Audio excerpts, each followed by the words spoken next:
A'udzu billahi samiil alim minasyaitonir rajim. Bismillahirrahmanirrahim.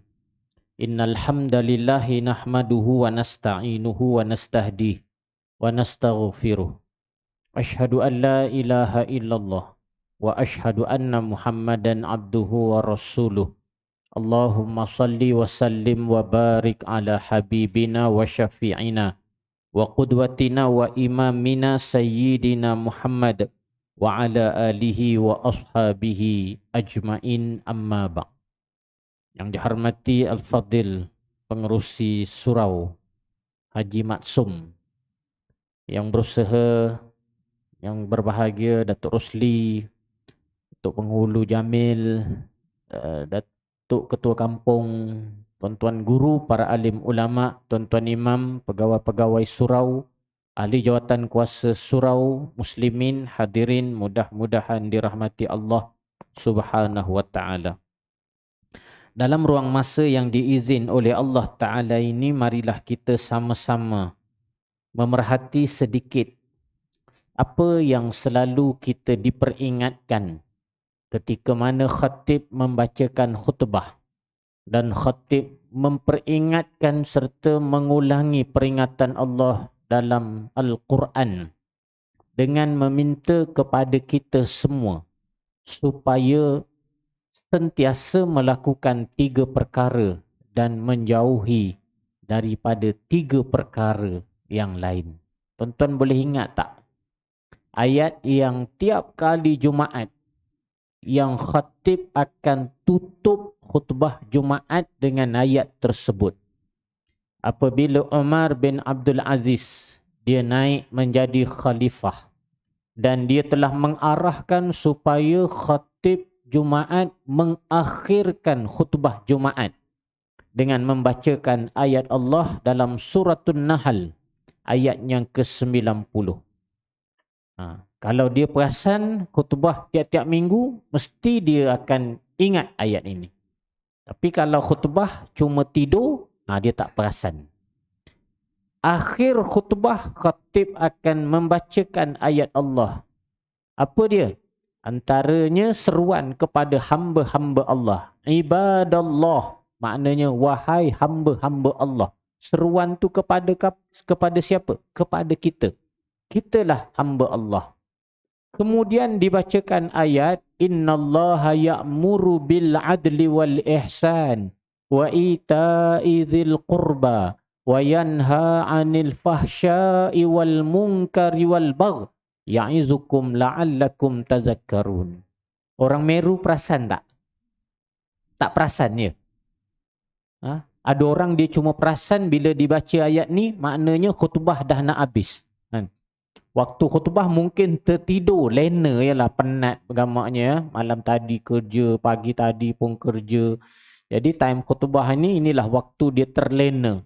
Bila dengar ibadallah, khutbah nak habis dah. Sebenarnya bila disebut ibadallah, itu seruan kepada kita. Wahai hamba-hamba Allah. Innallaha ya'muru bil adli wal ihsan. Sesungguhnya Allah Ta'ala memerintahkan kepada kamu supaya senantiasa berlaku, yang pertama adil, yang kedua ihsan, melakukan ihsan, yang ketiga wa ita'izil qurba, dan menunaikan hak kepada kaum kerabat.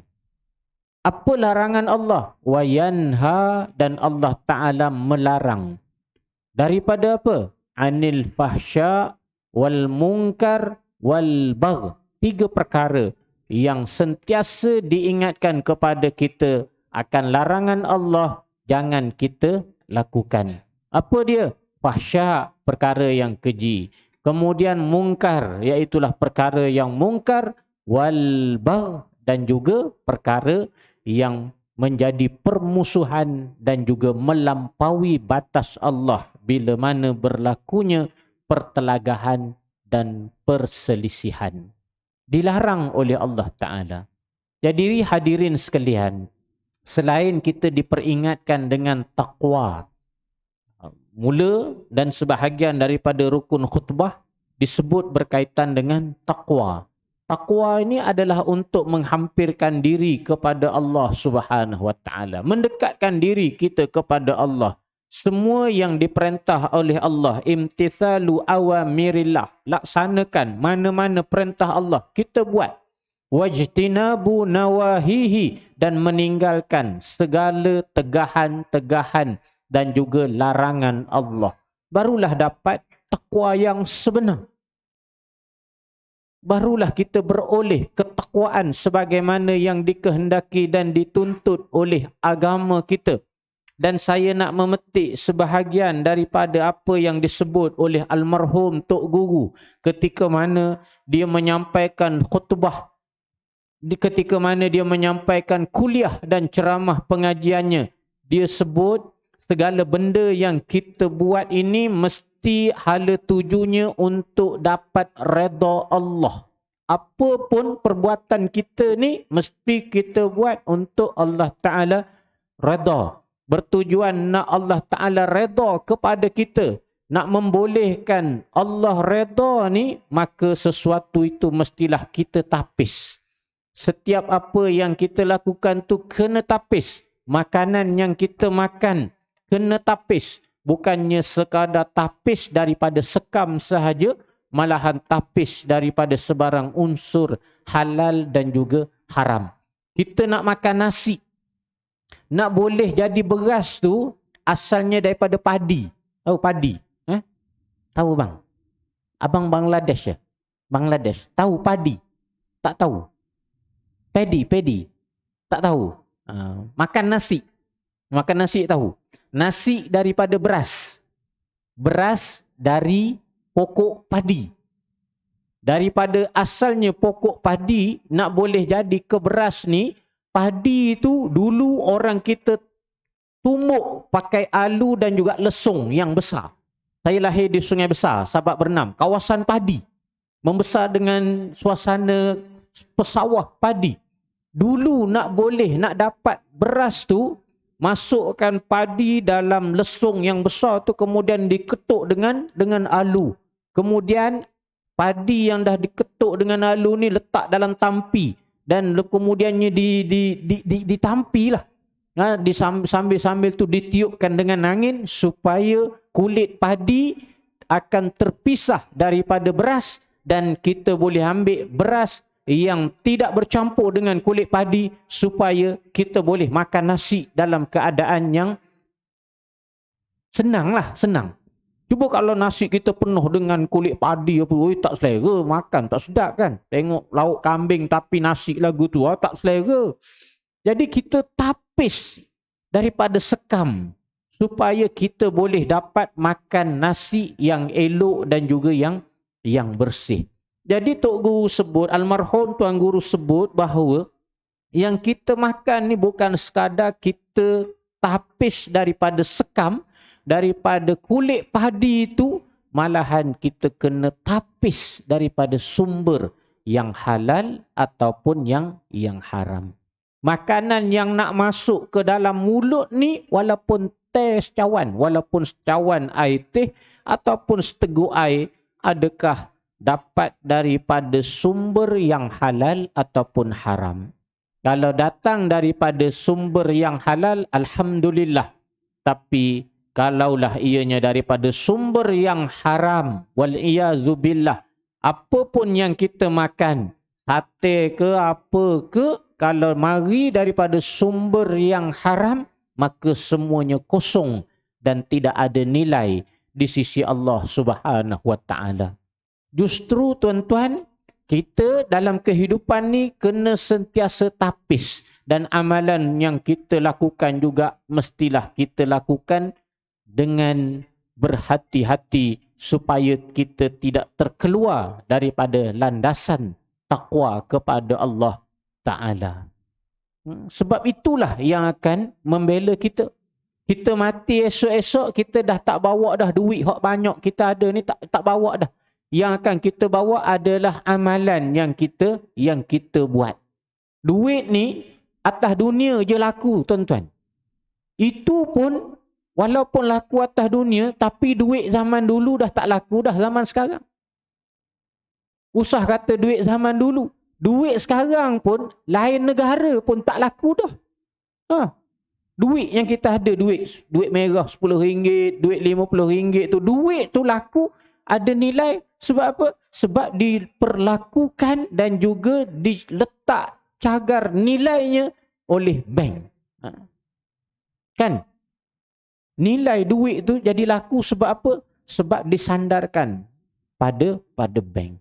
Duit Malaysia, tuan-tuan bawa, tuan-tuan nak beli dekat mana, negara mana? Tuan-tuan pergi Kongo, tahu Kongo? Tak tahu juga. Bawa duit ringgit Malaysia nak pergi dekat negara Mali, tahu Mali? Tak tahu juga. Orang Meru tahu negara mana? Emiriah Arab Bersatu. Tahulah, tahu. Okey. Bawa duit ringgit Malaysia, Arab semua rupanya orang Meru. Bawa duit ringgit Malaysia ni nak membeli, nak berbelanja dekat Dubai, misal contoh. Agak-agak laku tak? Tak berapa laku juga. Tak laku. Itu sama-sama zaman. Apatah lagi duit hak zaman dulu. Duit zaman dulu. Dulu Malaysia punya duit, ada duit yang Jepun keluarkan, gambar pokok pisang. Zaman saya tak sempat dah, zaman saya. Tapi zaman-zaman dulu tu, zaman ketika tu, Jepun keluarkan duit. Zaman tu, kemudian keluarkan duit tu gambar pokok pisang, adalah duit tu.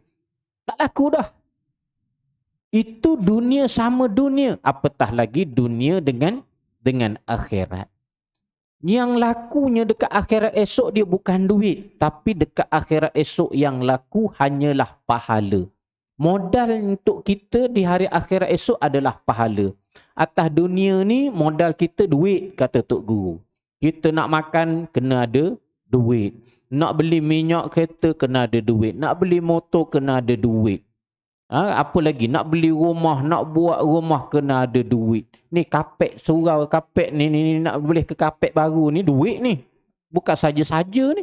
Pasang aircon, duit. Tuan-tuan nak apa lagi? Tuan-tuan nak nikah, kena ada duit. Nak nikah lagi kena ada duit. Bukan senang. Sekarang ni nak apa lagi? Bercerai pun perlukan duit. Dah bergaduh-gaduh, pergi ke mahkamah, filekan kes ke mahkamah. Nak filekan kes kena bayar. Berapa? RM30 ke RM60. Bayar. Lepas tu tak boleh nak bercakap depan hakim. Lepas tu kena hire ataupun kena dapatkan khidmat peguam. Bayar lagi duit. Atas dunia ni kita perlukan duit.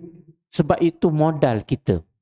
Tuan-tuan nak nikah, kena ada duit. Kebenaran berkahwin, diluluskan, bayar dulu RM20. Tak ada duit RM20, tak boleh, tak keluar. Tuan-tuan nikah Thailand, duit juga. Tak apa, tak nak ikut undang-undang, tak nak ikut peraturan. Pergi nikah kat Thailand, tanpa ada kebenaran. Datang puak kuasa, tangkap. Bawa dakwa dekat mahkamah, sabit kesalahan. Dengan ini dijatuhkan hukuman denda RM1,000 atau penjara 6 bulan. Duit. Bayar. Tak ada duit nak bayar, masuk penjara. Duit juga tu. Jadi semua perkara yang kita lakukan ini perlukan duit di dunia. Tapi di hari akhirat esok-esok yang paling laku adalah pahala. Itulah modal kita. Tuan-tuan, hadirin dan hadirat sekalian. Hadirin sekalian. Masuk waktu dah. 4 minit lagi. Tengok macam dah masuk. Okey. Jadi, apa yang diperingatkan kepada kita dalam khutbah Jumaat, sebagaimana saya sebut awal tadi, khatib memperingatkan kepada kita supaya bil adli, supaya kita sentiasa berlaku adil. Ini perintah Allah. Dalam apa juga urusan, dalam kehidupan kita, berlaku adil lah. Dengan isteri, dengan anak-anak, dengan jiran, dengan tetangga, kena ada sikap dan juga bersifat adil. Keadilan itulah yang kita nak. Semua manusia nak supaya dia mendapat keadilan. Tuan-tuan bekerja dan tuan-tuan nak dengan kerja tuan-tuan, tuan-tuan dibayar setimpal dengan kerja tuan-tuan. Tuan-tuan sebagai bos, sebagai ketua jabatan, tuan-tuan membayar pekerja dan tuan-tuan mengharapkan pekerja akan melakukan kerja sebagaimana yang tuan-tuan bayar kepada mereka. Itu adil dalam kehidupan. Kalau kita tak suka orang tidak berlaku adil kepada kita, maka begitulah orang lain tak suka kita tidak berlaku adil kepada mereka. Apa lagi? Ihsan. Dalam setiap perkara yang kita lakukan, mesti ada ihsan. Dan kemudiannya, ita izil qurba. Menunaikan hak kepada kaum kerabat. Mungkin ada anak beranak kita, ada anak saudara kita, ada anak yatim di kalangan kita. Tunaikan hak mereka. Dan yang dilarang oleh agama apa dia? Wayanha anil fahsya wal munkar wal bagh. 3 perkara yang dilarang, iaitulah perkara yang fahsya, perkara yang keji.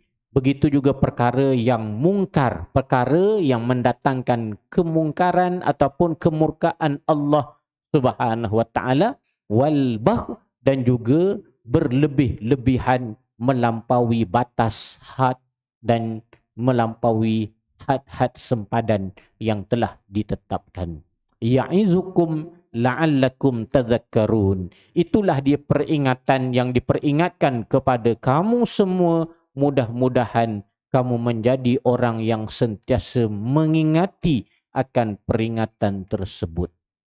Ayat ni mengakhirkan khutbah Jumaat yang biasa kita dengar. Justru mudah-mudahan kita boleh dan dapat beramal dengan apa yang selalu kita dengar dan selalu dipesan kepada kita. Saya hari ini sekadar untuk tazkirah ataupun memperingatkan semula. Memperingat tazkirah ni benda yang kita dah tahu, kemudian diulang zikir, diulang sebut sebagai ingatan kita bersama. Saya kira itulah barangkali yang boleh saya kongsikan. Mudah-mudahan ada manfaatnya. Mohon maaf atas kelemahan dan juga kekurangan dalam penyampaian ini. Yang baik semua daripada Allah, yang lemah dari kekurangan diri saya sendiri. Aqulu qawli hadza wa astaghfirullahal azim li wa lakum wa lisairil muslimin wal muslimat innahu huwal ghafurur rahim. Assalamualaikum warahmatullahi wabarakatuh.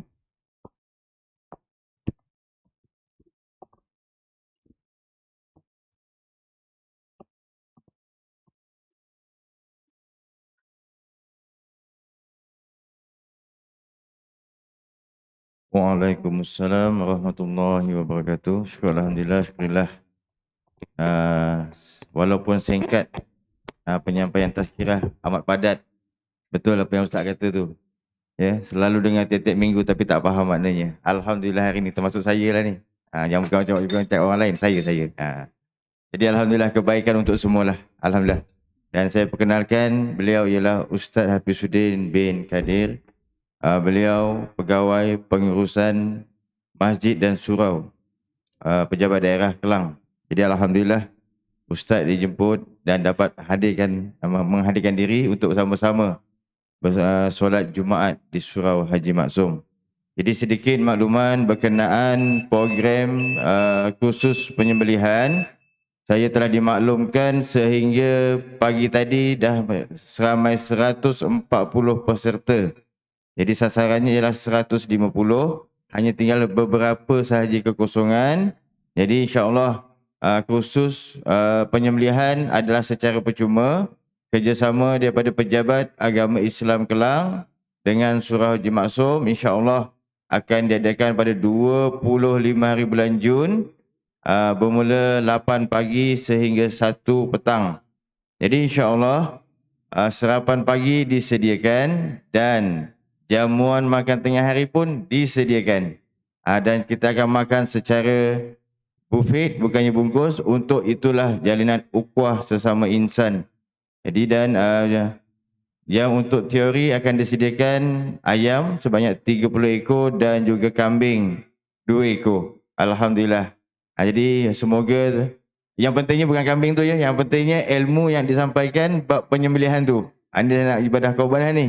Jadi maknanya itulah yang perlu kita hayati dan kita ambil berkenaan ilmu-ilmu penyembelihan binatang-binatang korban, insya-Allah. Sekian wabillahi taufiq hidayah. Assalamualaikum warahmatullahi wabarakatuh.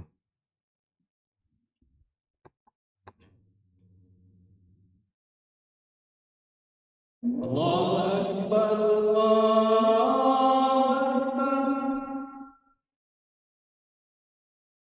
الله أكبر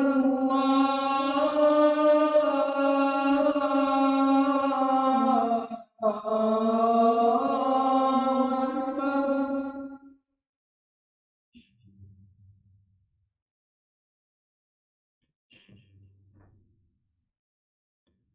أشهد أن لا إله إلا الله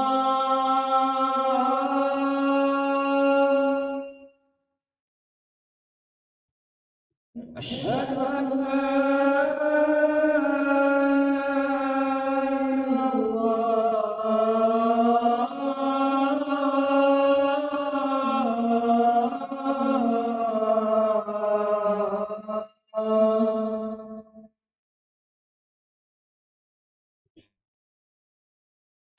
أشهد أن محمدا رسول الله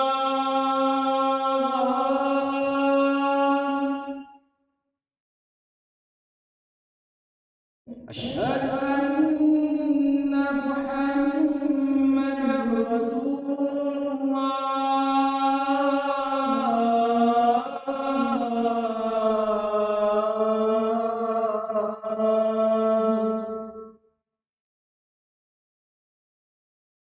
حي على الصلاة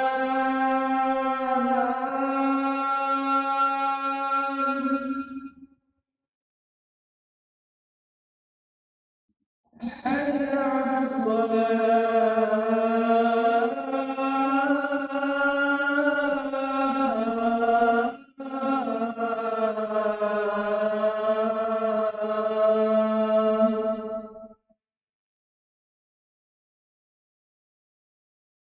حي على الفلاح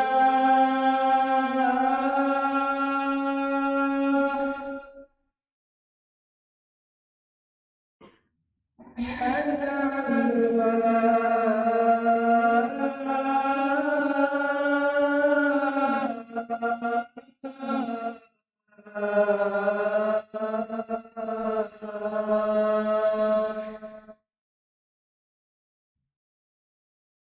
الله أكبر الله أكبر لا إله إلا الله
إن الله وملائكته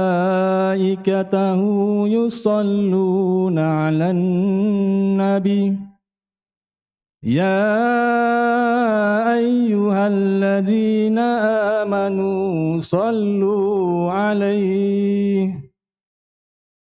صلوا عليه وسلموا تسليما.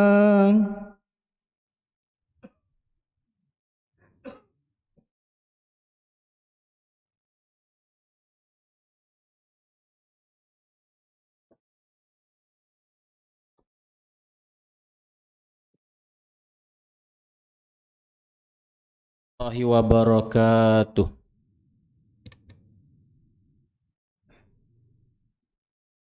Allahu Akbar, Allahu Akbar, Allahu Akbar, Allahu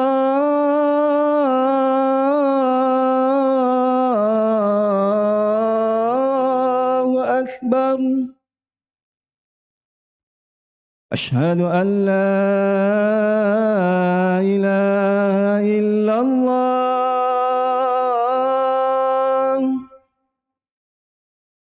أشهد أن لا إله إلا الله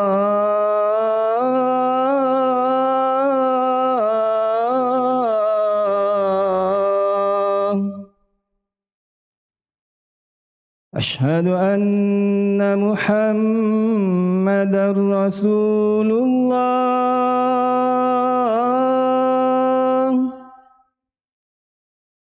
أشهد أن محمدا رسول الله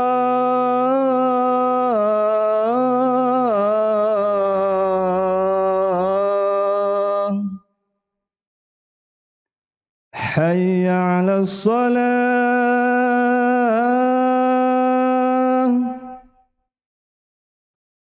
حي على الصلاة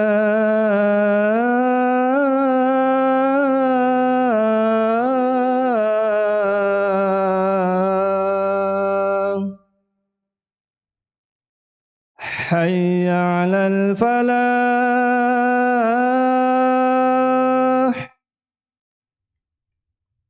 حي على الفلاح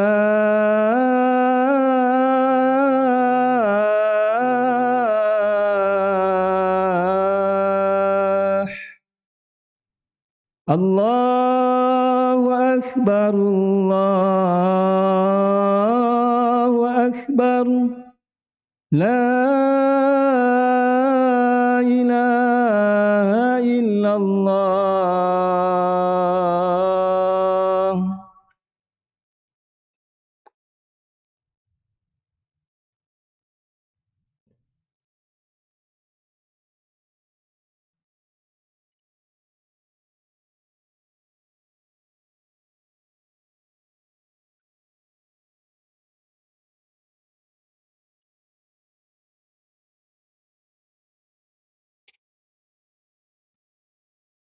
Alhamdulillah. Alhamdulillahil qail.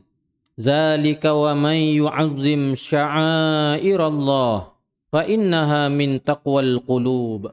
Ashhadu an la ilaha illallah wahdahu la syarikalah wa ashhadu anna Muhammadan abduhu wa rasuluh. Allahumma salli wa sallim ala sayyidina Muhammad wa ala alihi wa sahbihi ajma'in. Amma ba'd. Faya ayyuhal muslimun ittaqullah usikum wa iyaya bittaqwallah faqad fadzal muttaqun. Qala Allah Ta'ala ya ayyuhalladzina amanu ittaqullaha haqqa tuqatih wa la tamutunna illa wa antum muslimun.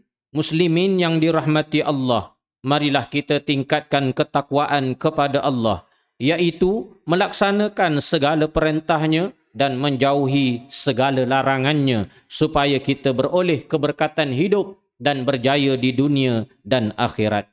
Khutbah hari ini bertajuk ibadah korban, simbol ketaatan kepada Allah.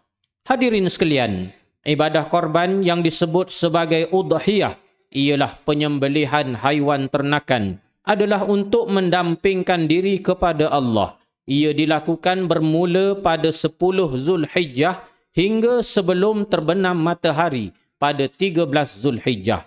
Ibadah korban berperanan untuk menzahirkan kesyukuran kehadrat Allah di atas nikmat yang dilimpahkannya kepada kita. Ianya juga merupakan sebahagian daripada syiar Islam dan sebagai tanda ketakwaan dan kehambaan orang-orang yang beriman.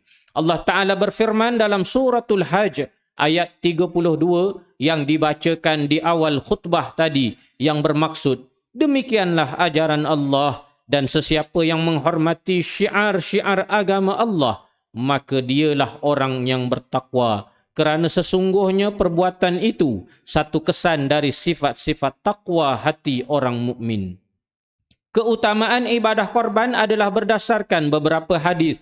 Antaranya riwayat daripada Aisyah radhiyallahu anha bahawa Rasulullah sallallahu alaihi wasallam bersabda, "Ma amila adamiyun min amalin yauman nah ahabba ila Allah min ihraqid dam." Tidak ada amalan yang dilakukan oleh anak Adam pada hari raya korban yang lebih disukai oleh Allah melainkan menumpahkan darah, yakni menyembelih binatang korban. Difahami daripada hadis ini bahawa amalan menginfakkan harta untuk melaksanakan ibadah korban adalah satu amalan yang sangat baik. Muslimin yang dirahmati Allah, pensyariatan ibadah korban terdapat di dalam Al-Quran dan Sunnah. Allah Ta'ala berfirman dalam suratul Kautsar ayat 1 hingga 3.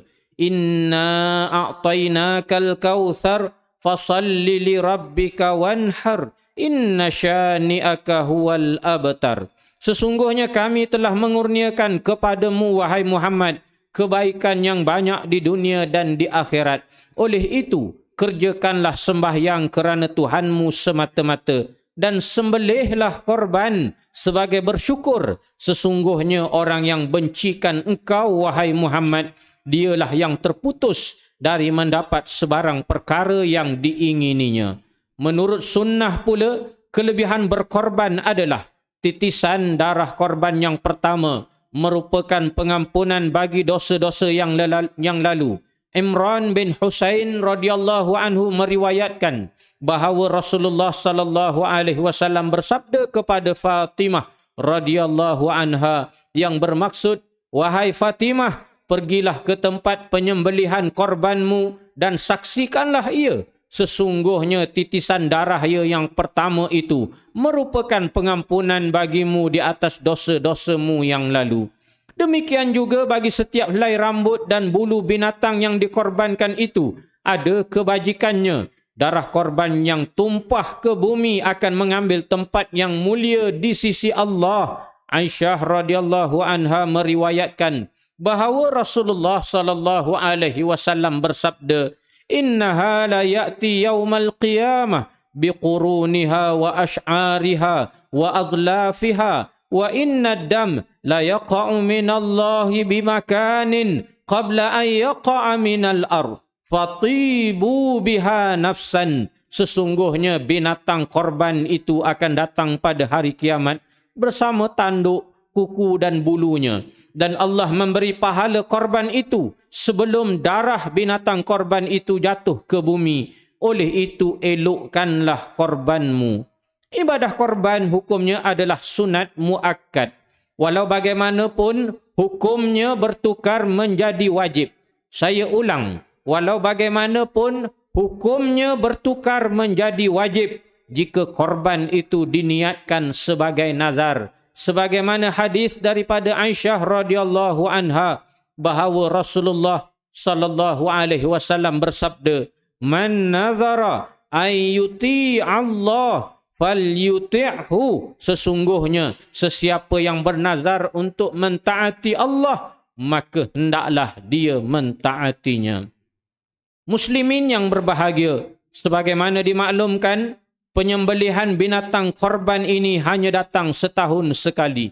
Oleh itu, jika kita berkemampuan, janganlah lepaskan peluang keemasan ini demi mengharapkan ganjaran dan keredaan Allah. Marilah kita semarakkan syiar Islam ini selagi hayat di kandung badan. Marilah kita jadikan Idul Adha tahun ini lebih meriah dengan menginfakkan harta yang dianugerahkan kepada kita. Amalan berkorban dapat mengekalkan ingatan kita kepada sejarah Nabi Ibrahim alaihissalam sebagai ayah, Hajar sebagai ibu dan Nabi Ismail sebagai anak. Nabi Ibrahim diperintahkan oleh Allah untuk menyembelih anaknya Ismail alaihissalam. Begitulah Allah memberi pahala sebagai balasan kepada orang-orang yang berbuat kebaikan disebabkan mentaati Allah. Bukan sekadar pahala sahaja, tetapi Allah telah melepaskan dari kesusahan dan kedukaan dengan dikurniakan zibhin azim, seekor binatang sembelihan yang besar. Allah Ta'ala berfirman dalam surah As-Saffat, "Qad sadaqtar ru'ya, inna kadzalika najzil muhsinin, inna hadza lahuwal bala'ul mubin, wa fadainahu bizibhin azim." Engkau telah menyempurnakan maksud mimpi yang engkau lihat itu. Demikianlah sebenarnya kami membalas orang-orang yang berusaha mengerjakan kebaikan. Sesungguhnya perintah ini adalah satu ujian yang nyata dan kami tebus anaknya itu dengan seekor binatang sembelihan yang besar. Kepatuhan Ibrahim alaihissalam untuk menyembelih putranya itu memaparkan kekuatan iman dan keteguhan mental Nabi Ibrahim alaihissalam yang sangat kental. Muslimin yang dirahmati Allah, ibadah korban turut membawa elemen kesatuan ummah. Bermula dari unsur perkongsian binatang sembelihan dengan pembahagian tertentu bergotong royong melaksanakan ibadah korban, lalu mengagihkannya kepada fakir dan miskin, saudara mara, sahabat handai, jiran tetangga. Semua ini melahirkan sikap kebersamaan dan cakna persaudaraan yang merapat, ukhuwah, erat, kukuh dan prihatin, sebagaimana firman Allah Ta'ala dalam surah Ali Imran, "Wa'tasimu bihablillahi jami'an wa la tafarraqu," dan berpegang teguhlah kamu sekalian kepada tali Allah dan janganlah kamu bercerai-berai. Oleh itu, setiap individu hendaklah sedia berkorban untuk mempertingkatkan kualiti dirinya, organisasi, masyarakat dan negaranya dengan mengutamakan kepentingan umum berbanding kepentingan pribadi. Berkorban dunianya untuk agama Islam dan umatnya tanpa adanya pengorbanan, janganlah diharapkan datangnya kejayaan dan kebahagiaan hidup. Mengorbankan amarahnya, lidah dan perbuatannya untuk menyelamatkan diri dari terjebak dengan fitnah dan perbalahan. Mengorbankan masa dengan membaca Al-Quran, ilmu-ilmu Islam dan melakukan amal-amal yang saleh. Muslimin yang dirahmati Allah, mengakhiri khutbah ini, marilah kita menghayati saranan berikut. Pertama, umat Islam hendaklah yakin bahawa amalan penyembelihan binatang korban adalah syariat yang ditetapkan oleh Allah Subhanahu wa Ta'ala. Kedua, umat Islam yang rela menginfakkan harta untuk menyertai ibadah korban membuktikan simbol kepatuhan dan ketaatan kepada Allah. Ketiga, umat Islam hendaklah menjadikan falsafah dan inti ibadah korban sebagai pendorong kepada kesatuan ummah untuk negara yang lebih sejahtera, aman dan makmur. Keempat, umat Islam hendaklah sentiasa berkorban untuk menyelamatkan dirinya dan diri orang lain dari kemurkaan Allah Subhanahu wa Ta'ala dan azab api neraka. A'udzu billahi minasyaitonir rajim. Wa ma anfaqtum min syai'in fahuwa yukhlifuh wa huwa khairur raziqin. Dan apa sahaja yang kamu dermakan untuk Allah akan menggantikannya dan dialah jua sebaik-baik pemberi rezeki. Barakallahu li wa lakum fil Qur'anil azim wa nafa'ani wa iyyakum bima fihi minal ayati wa zikril hakim wa taqabbala minni wa minkum tilawatah innahu huwas sami'ul alim. Aqulu qawli hadha wa astaghfirullahal azim li wa lakum wa lisairil muslimina wal muslimat wal mu'minina wal mu'minat fastaghfiruh innahu huwal ghafurur rahim. اللهم إنا نسألك بحرمة هذا اليوم المبارك أن تكشف عنا كربتنا وأن تغفر لنا ذنوبنا وأن ترزقنا من حيث لا نحتسب برحمتك يا أرحم الراحمين والحمد لله رب العالمين.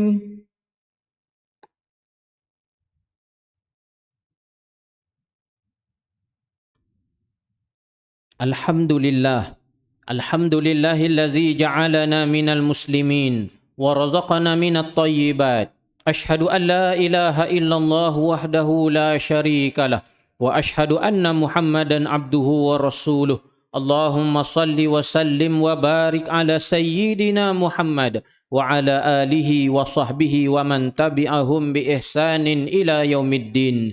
Amma ba' faya ibadallah ittaqullah usikum wa iyaya bittaqwallah faqad fadzal muttaqun.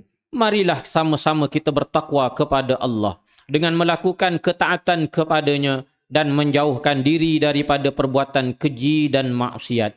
Innallaha wa malaikatahu yusalluna 'alan nabi ya ayyuhallazina amanu sallu 'alaihi wa sallimu taslima. Allahumma salli wa sallim ala sayyidina Muhammad wa ala alihi wa ashabihi ajma'in. Allahumma a'izzal Islam wal muslimin. Allahumma ighfir lil muslimina wal muslimat wal mu'minina wal mu'minat al ahya'i minhum wal amwat innaka sami'un qaribun mujibud da'wat wa yaqadiyal hajat. Allahumma a'izzal Islam wal muslimin wa ahlikil kafarata wal mubtadi'ata wal musyrikin. Allahumma inna nas'aluka wa natawassalu ilaika bi nabiyyikal amin wa nas'aluka bi asma'ikal husna wa sifatikal uzma an tahfaza bi 'aini inayatikar rabbaniyah wa bihifzi wiqayatika samadaniyah Jalalata Malikin Al-Mu'azzam Sultan Selangor Sultan Syarafuddin Idris Shah Al-Haj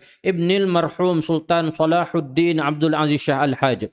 Allahumma adimil auna wal hidayata wat taufiq was sihhata was salamata mink li wali ahdi Selangor Tengku Amir Shah Ibni Sultan Syarafuddin Idris Shah Al-Haj fi amnin wa salahin wa afiyah bimannika wa karamika ya zal jalali wal ikram.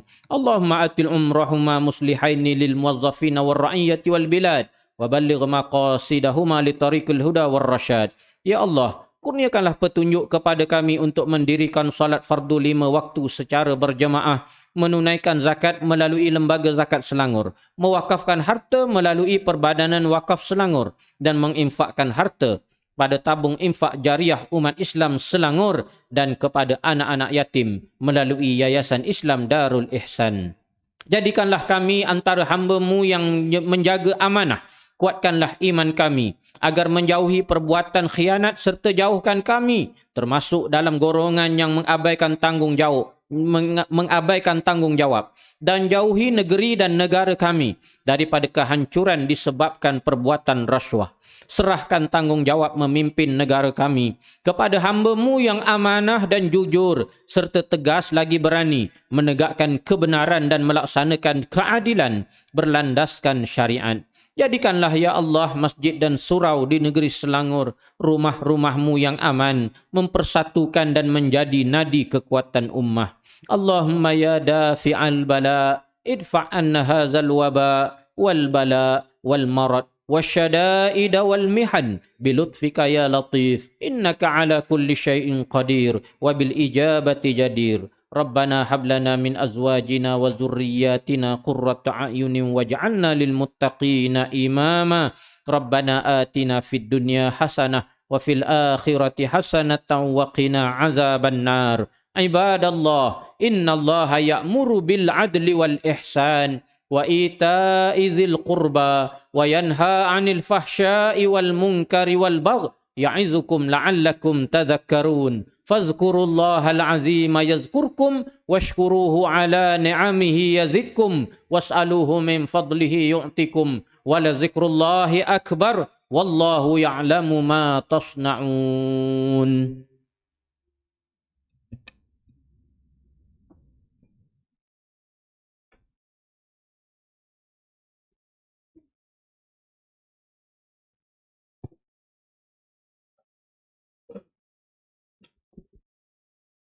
الله أكبر الله أكبر أشهد أن لا إله إلا الله أشهد أن محمدا رسول الله حي على الصلاة حي على الفلاح قد قامت الصلاة قد قامت الصلاة الله أكبر الله أكبر لا إله إلا الله لا إله إلا الله اللهم رب هذه الدعوة والصلاة القائمة آت محمدا الوسيلة والفضيلة وابعثه مقاما محمودا الذي وعدته إنك لا تخلف استووا صفوفكم للصلاة رحمكم الله. Luruskan barisan, rapat-rapatkan saf, penuhkan saf-saf di hadapan dahulu. Pastikan yang di luar masuk ke dalam jika ada ruang, penuhkan dulu di hadapan. Jika ada ruang, masih ada berlaku pergerakan, sila segera. Bismillahirrahmanirrahim. Qul a'udzu birabbin nas, malikin nas, ilahin nas, min syarril waswasil khannas alladzi yuwaswisu fi sudurin nas minal jinnati wan nas. Bismillahirrahmanirrahim. Salli fardul jumu'ati rak'ataini ada imam lillahi ta'ala. Allahu akbar. Allahu akbar kabiran walhamdulillah. Subhanallah. Wajah wajahnya lilladzi wadara as-samawati wal hanifan musliman wa inna salati wa nusuki wa mahyaya la syarika lahu bidzalika umirtu wa ana syaitanir rajim. Bismillahirrahmanirrahim. Alhamdulillahi rabbil alamin. Ar-Rahmanir Rahim. Maliki yaumiddin. Iyyaka na'budu wa iyyaka nasta'in. Ihdinas siratal mustaqim. صراط الذين أنعمت عليهم غير المغضوب عليهم ولا الضالين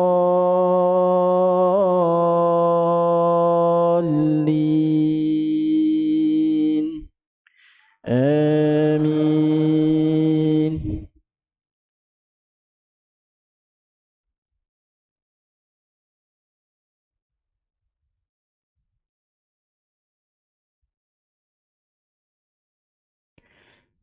إن في خلق السماوات والأرض واختلاف الليل والنهار لآيات لأولي الألباب الذين يذكرون الله قياما وقعودا وعلى جنوبهم ويتفكرون في خلق السماوات والأرض ربنا ما خلقت هذا باطلا سبحانك فقنا عذاب النار.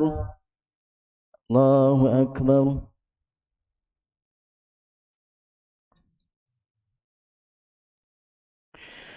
سمع الله لمن حمده.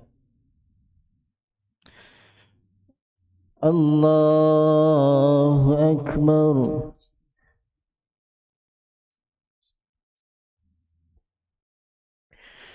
الله أكبر.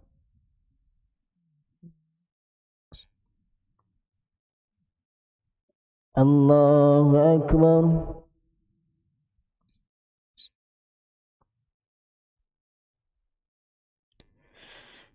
الله أكبر. بسم الله الرحمن الرحيم. الحمد لله رب العالمين الرحمن الرحيم مالك يوم الدين إياك نعبد وإياك نستعين اهدنا الصراط المستقيم صراط الذين أنعمت عليهم غير المغضوب عليهم ولا الضالين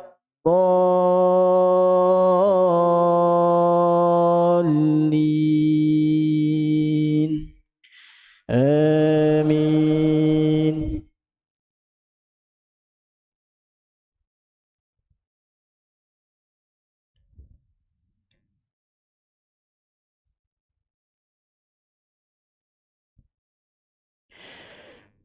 أفحسبتم أنما خلقناكم عبثا وأنكم إلينا لا ترجعون فتعالى الله الملك الحق لا إله إلا هو رب العرش الكريم ومن يدع مع الله إلها آخر لا برهان له به فإنما حسابه عند ربه إنه لا يفلح الكافرون وقل رب اغفر وارحم وأنت خير الراحمين. الله أكبر.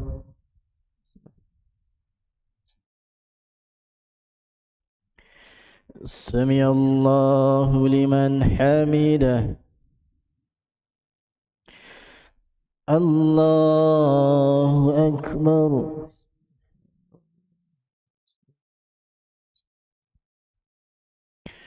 الله أكبر.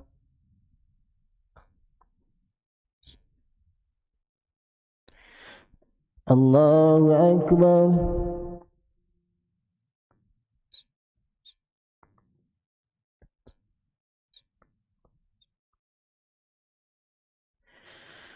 الله أكبر.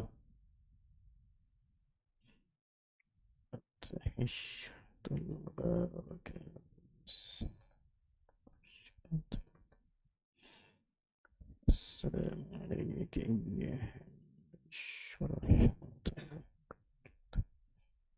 السلام علينا وعلى عباد الله الصالحين.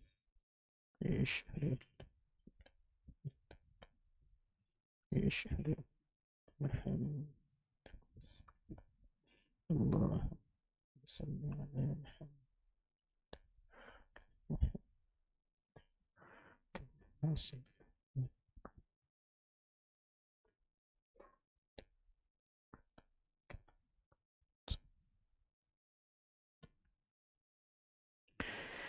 السلام عليكم ورحمة الله.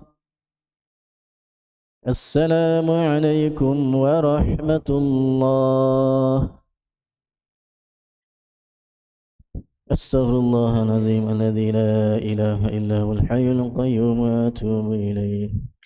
أستغفر الله العظيم الذي لا إله إلا هو الحي القيوم وأتوب إليه. أستغفر الله العظيم الذي لا إله إلا هو الحي القيوم وأتوب إليه. لا إله إلا الله وحده لا شريك له له الملك وله الحمد يحيي ويميت وهو على كل شيء قدير. لا إله إلا الله وحده لا شريك له له الملك وله الحمد يحيي ويميت وهو على كل شيء قدير. لا إله إلا الله وحده لا شريك له له الملك وله الحمد يحيي ويميت وهو على كل شيء قدير. الله لا إله إلا هو الحي القيوم لا تأخذه سنة ولا نوم له ما في السماوات وما في الأرض من ذا الذي يشفع عنده إلا بإذنه يعلم ما بين أيديهم وما خلفهم ولا يحيطون بشيء من علمه إلا بما شاء وسع كرسيه السماوات والأرض ولا يؤوده حفظهما وهو العلي العظيم. الفاتحة. أعوذ من الشيطان الرجيم. بسم الله الرحمن الرحيم. الحمد لله رب العالمين الرحمن الرحيم مالك يوم الدين إياك نعبد وإياك نستعين اهدنا الصراط المستقيم صراط الذين أنعمت عليهم غير المغضوب عليهم ولا الضالين.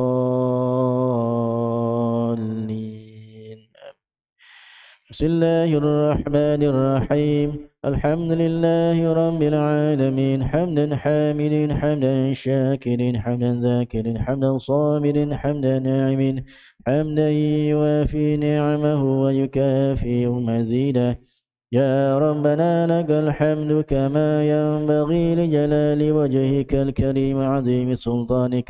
اللهم اغفر لنا ذنوبنا ولوالدينا وارحمهم كما ربونا صغارا ولجميع المسلمين والمسلمات والمؤمنين والمؤمنات الأحياء منهم والأموات برحمتك يا أرحم الراحمين. اللهم إنا نسألك رضاك والجنة ونعوذ بك من سخطك والنار. اللهم إنك عفو كريم تحب العفو فاعف عنا وعن والدينا وعن جميع المسلمين والمسلمات والمؤمنين والمؤمنات برحمتك يا أرحم الراحمين. اللهم إنا نعوذ بك من الهم والحزن ونعوذ بك من العجز والكسل ونعوذ بك من الجبن والبخل ونعوذ بك من غلبة الدين وقهر الرجال. يا مقلب القلوب ثبت قلوبنا على دينك وطاعتك. اللهم إنا نعوذ بك من البرص والجنون والجذام ومن سيء الأسقام. ربنا لا تزغ قلوبنا بعد إذ هديتنا وهب لنا من لدنك رحمة إنك أنت الوهاب.